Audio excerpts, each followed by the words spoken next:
नमस्कार साथीहरू, फेरि पनि म मेरो युट्युब च्यानलमा भिडियो लिएर उपस्थित भएको छु र आजको यस भिडियोको चाहिँ थम्बनेल र टाइटल देखेर तपाईँले थाहा पाइसक्नु होला कि आजको यो भिडियोको विषयवस्तु के को बारेमा रहेको छ भनेर।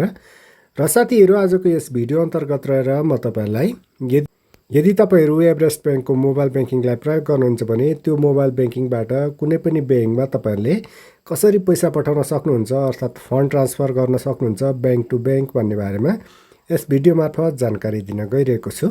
यदि तपाईँले पनि जान्न चाहनुहुन्छ कि आफ्नो एभरेस्ट ब्याङ्कको मोबाइल ब्याङ्किङलाई प्रयोग गरेर आफ्नो ब्याङ्कमा भएको रकमलाई कसरी अर्को ब्याङ्कमा पठाउने भन्ने कुरा यदि जान्न चाहनुहुन्छ भने भिडियो स्किप नगरी अन्तिमसम्म हेर्नुहोस् र तपाईँलाई यो सम्पूर्ण जानकारी प्राप्त हुनेछ।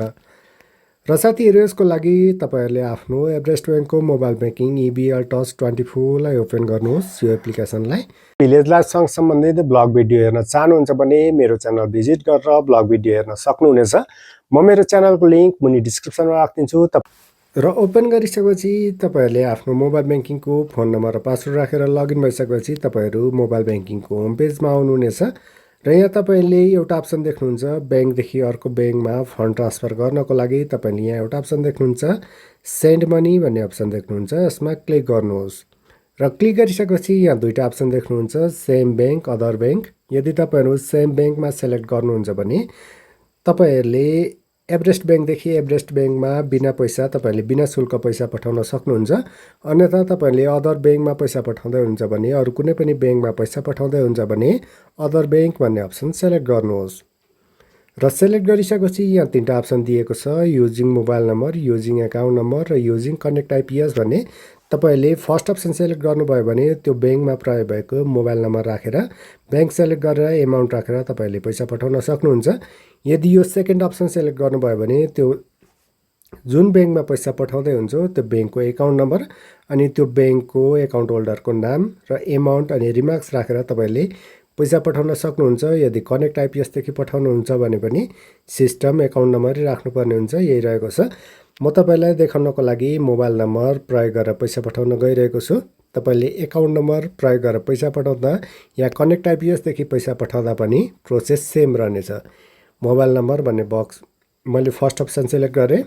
तपाईँहरू जुन ब्याङ्कमा पैसा पठाउँदै हुन्छ त्यो ब्याङ्कमा प्रयोग भएको मोबाइल नम्बर तपाईँले फर्स्ट अप्सनमा राख्नुहोला। र जुन ब्याङ्कमा पैसा पठाउँदै हुन्छ त्यो ब्याङ्क तपाईँहरूले सेलेक्ट गर्नुहोला, रिसिभर्स ब्याङ्क भनेको छ। र एमाउन्टमा तपाईँहरूले कति पठाउँदै हुन्छ त्यो एमाउन्ट सेलेक्ट गर्नुहोला र रिमार्क्समा एउटा रिमार्क्स राखिदिनु होला। एमाउन्ट भन्ने बक्सतिर एउटा आईको जस्तो आइकन देख्नुहुन्छ, यहाँ क्लिक गरेर चाहिँ तपाईँहरूले यो आईको आइकनमा क्लिक गरेर तपाईँहरूले एकचोटिमा कति ट्रान्ज्याक्सन गर्न सक्नुहुन्छ भन्ने कुरा सम्पूर्ण इन्फर्मेसन यहाँ देखाइदिएको हुन्छ। तपाईँले ट्रान्ज्याक्सन लिमिट यसरी हेर्न सक्नुहुन्छ। र तपाईँहरूको यदि यो फर्स्ट अप्सन सेलेक्ट गर्दा कुनै कुनै ब्याङ्कले सपोर्ट गरेन भने तपाईँहरूले युजिङ एकाउन्ट नम्बर प्रयोग गरेर तपाईँहरूले एकाउन्ट नम्बर राखेर अनि एकाउन्ट होल्डरको नाम राखेर पैसा पठाउन सक्नुहुन्छ। धेरैजसो ब्याङ्कले सपोर्ट गर्छ। र यति गरिसकेपछि कन्टिन्यू अप्सनमा क्लिक गरिदिनुहोस्। र क्लिक गरिसकेपछि भेरिफाई डिटेल्स भनेको छ, तपाईँले एकचोटि भेरिफाई गर्नुहोला सम्पूर्ण इन्फर्मेसन ठिक छ कि छैन। ठिकै छ, यहाँ सम्पूर्ण इन्फर्मेसन ठिक बनेर आयो। र यति गरिसकेपछि प्रोसिड भन्ने अप्सनमा क्लिक गरिदिनुहोस्।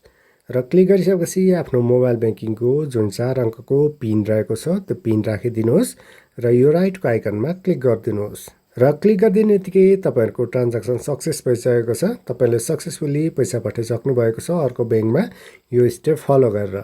र साथीहरू, आशा गर्दछु तपाईँहरूलाई आजको भिडियो इन्फर्मेटिभ होला। यदि भिडियो इन्फर्मेटिभ लागेमा अवश्य लाइक गरेर सेयर गरिदिनुहोस् र भिडियो कस्तो लाग्यो मुनि कमेन्ट गरेर भनिदिनु होला।